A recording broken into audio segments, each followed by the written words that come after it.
There's a country where its own people face racism every single day. And no, it's not like what you see in Western countries.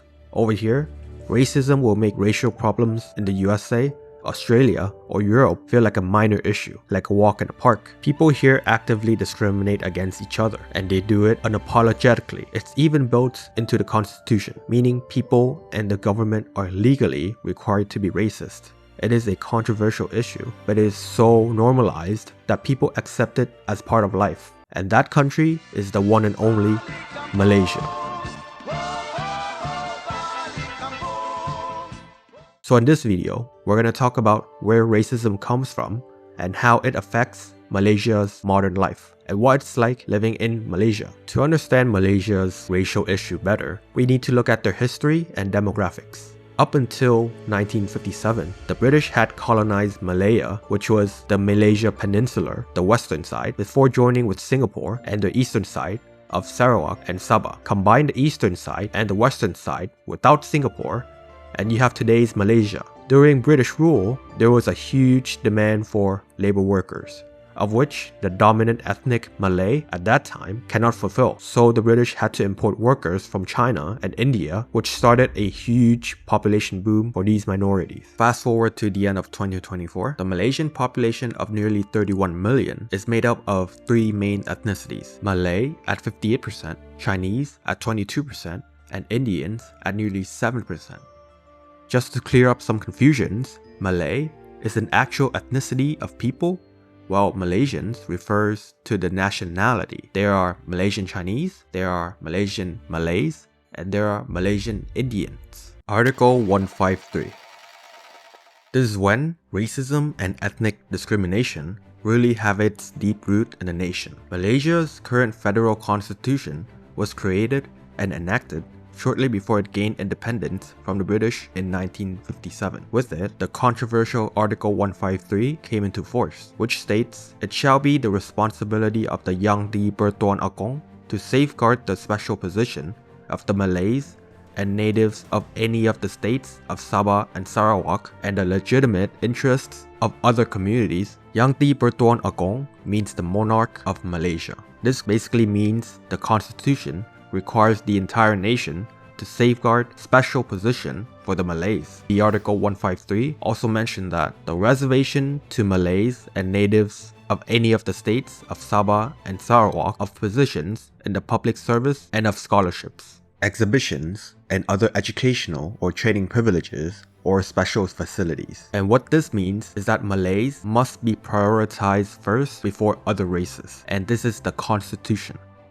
Soon after, the government sets quotas for Malays to participate in federal positions, scholarships, trades, business licenses, and also tertiary education, which alienates other large minorities like the Chinese and Indians having to fend for themselves. Basically, if you were born a Malay, you would have privileges if you were to attend public schools, apply for government positions, or even establishing and growing your businesses. Malay will always have the preferential treatment over Chinese and Indians. It's worth noting that Article 153 was not intended to give Malay special powers. After gaining independence, Malaysian Chinese controlled most of the nation's wealth and economy, while the Malays were mostly working in laborious jobs and residing in rural areas, making them a small contributor to the economy. Article 153 was trying to level the playing field so that Malays could catch up to the Chinese, and that was when a lot of fighting started to happen, both in politics and in violent protests. The politicians decided that to help the Malays, they had to do it by alienating other ethnicities and even putting Malay privileges in the constitution. May 13 incident. After its independence, Malaysia saw many cases of racial motivated attacks coming from both the Malays and the non-Malays, such as the 1964 riot in Singapore after merging with Malaysia, in which 20,000 Muslim Malays celebrated Prophet Muhammad's birthday. When glass bottles was being thrown at the crowd, racial slurs spewed by the other ethnic groups, and eventually led to a full-scale riot between the Chinese and Malays. The riot then spread across different regions that finally ended with 13 deaths and 106 injuries. There were many small and big scale riots that happened like this throughout the years, but nothing compared to what happened on May 13, 1969. This event, also known as the May 13 incident, which marks one of the darkest period in Malaysia's history, and that would change the foundation of the nation forever. On May 10, just 3 days before the incident, was the day the result of the general election came out, which saw the ruling Alliance Party, supported by mostly Malays, won a reduced majority of 74 out of 144 seats, previously 89, while the opposition, the Democratic Action Party and the Gerakan Party, supported by mostly non-Malays, had made substantial gains. This means that the oppositions that were dominated by Chinese Malaysians had gained representational power at the expense of the ruling Malay-dominated Alliance Party. The Alliance Party also lost some state government control, which really challenged its ruling power. Then, on the nights of 11th and 12th of May, celebrations and parades swarmed the streets of Kuala Lumpur, the nation's capital. The celebrating crowds, consisted of mostly non-Malays, went through Malay-dominated communities, shouting provocative slogans like, "Finish off all the Malays," "Kuala Lumpur now belongs to the Chinese." Racial tensions were high and reached its breaking point. In the evening of May 13th, when a fistfight broke out between a Malay group and a Chinese group in Kuala Lumpur, which escalated into bottles and stones being thrown at each other, setting off a massive city-wide scale racial war between the Chinese and Malays. News of the fighting reached different parts of the city. Some Malay crowds armed themselves with knives and daggers, started attacking and looting shops, homes, and vehicles belonging to the Chinese. Houses were burned, people were killed, cars torched. The violence became so uncontrollable that the police were overwhelmed and the government declared a state of emergency to contain the chaos. The violence gradually faded after curfews were imposed. According to official estimates, the riots ended with the deaths of 196 people, the majority being Chinese, but actual number could be as high as 600 according to some sources. Following the tragedy, Prime Minister Tunku Abdul Rahman stepped down and was replaced with Abdul Razak Hussain. There was a shift in domestic policy soon after. The new economic policy, or NEP, was introduced in 1971. It seeks to reduce poverty and ethnic inequalities between the Chinese and Malays. It's aimed to promote higher Malay participation in the economy through wealth ownership and business participation. The policy would then define the trajectory of Malaysia's socio-political landscape until this day, which will be explained further. Bumiputera. Bumiputera policies massively expanded. The term Bumiputera, or short for Bumi, means son of land, which refers to indigenous people and Malays. This is not only a term, but an actual classification when it comes to legal and political status. If you are a Bumi, you will receive preferential treatment in the eyes of the government. The constitution and legislation will give you priority when it comes to education, housing, politics, business, and financing. Non-Bumis refers to anyone that is not classified as Malay or the indigenous people, which encompass almost all Chinese and Indians.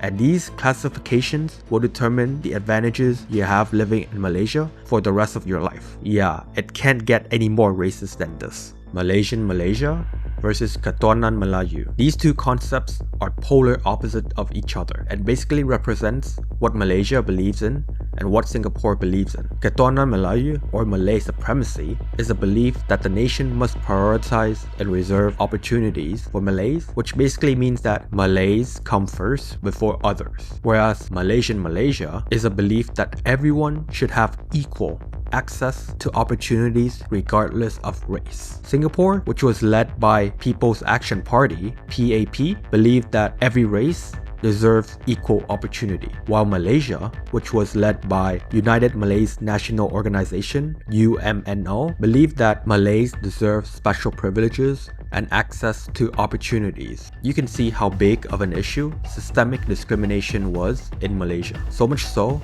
that Singapore eventually left and became its own country due to major political and ideological differences. Whoever governs Singapore must have that iron in him, or give it up. This is not a game of cards. This is your life and mine.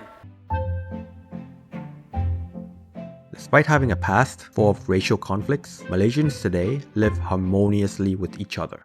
Sort of. I just feel that we have it harder compared to other races. 100%. Right? He was talking about Bumi rights and talking about how Chinese dominated.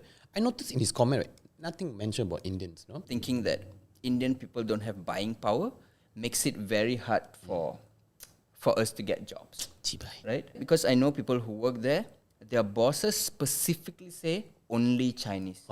Generally speaking, non-Malays will face systemic racism when it comes to education, housing, politics, business, and so on. Malays are still prioritized in many of these areas, and the Malaysian law still requires quotas for Bumiputera. For example, public listed companies in Malaysia require ownerships of 12.5% set for Bumis. This rate was at an astonishing 30% before it was scrapped in 2009. Housing and developments have to allocate a certain percentage of total housing for Bumis depending on the area, and the price will be discounted at 5 to 15% of which only Bumis can purchase. Education-wise, pre-university institutions called matriculation college requires a Bumi to non-Bumi ratio of 90 to 10. For every 100 students enrolled, there needs to be 90 Bumis. With all these advantages, it seems that the non-Malays have it rough, but so far, have these race-centric policies have any results and effects on society today? Well, people generally don't openly discriminate against one another,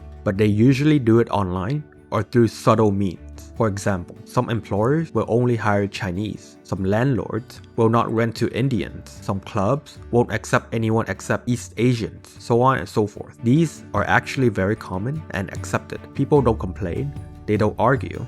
Everyone simply accepts it as part of society. People here generally hang out with their own race, live within their own bubbles, and refuse to mingle with people from another race. Again, this is a broad generalization. There are also special schools made for the Chinese, made for the Indians, that are called vernacular schools, of which these schools generally prioritize academic excellence and English in their curriculum, as opposed to national schools or Malaysia's public schools, which focus on the teaching of religion of Islam and the Malay language. On average, Malaysian Chinese achieve better academic results than the average Malaysian Malays, but Malays will generally be favored in order to fulfill the quotas. Okay, but what about the economy? Has it benefited from all these racial-centric laws?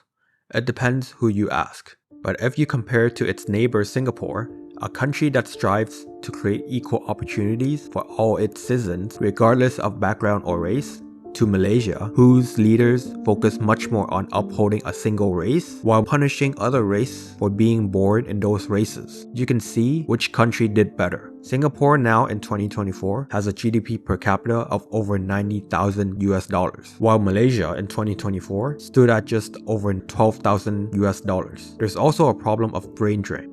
The talented and the ones that seek better economic opportunities usually look for employment abroad in Singapore or in Western countries. In 2023, it was estimated that 5.5% of Malaysians of working age were living abroad, nearly doubling the world average of 3.3%. Malaysia has a problem keeping its talents, and certainly the discriminatory policies don't help at all. Future outlook. The major consensus is that Malaysia will not change its ways anytime soon. The government is looking to revise its Bumiputera quotas and to increase it even further. Politicians are still using the race card to segregate races to achieve their political goals. But on the positive side, the economy is still growing, with its GDP increasing 5.1% in 2024, which is some of the fastest in the region. Inflation was at a stable 1.8%, and the outlook remains stable for the economy. There's no economic crisis, there's no political instability, no major negative events, and the country seems to be still on an upward trajectory. However, across many Malaysians' thinking, there's always a what if. What if the country did not focus on race and religion? What if the country actually strives for equal opportunities? What if all races are seen as equal? How much better economically and socially would the country be? There is always a problem of unfulfilled potential in Malaysia. The country was set up to be an economic powerhouse. It had more resources than its neighbors, had a head start ahead of its neighbors, yet it seems Malaysia never had any major breakthroughs. Personal opinion. As a non-Malaysian, I don't think it's my place to tell Malaysians what's right and what's wrong. They would know a lot better than I do. But in my humble opinion, if Malaysia as a whole could actually get past racial issues and actually solve societal issues together, the nation would be a much better and prosperous place. Issues like income inequality, equal access to opportunities, brain drain, attracting top talents, attracting multinationals are still significant problems Malaysia face today. And again, I want to emphasize that if Malaysia leaders and laws could look past everyone's race and religion, Malaysia would have a very bright future. If not, Malaysia will remain where it is for a long period of time.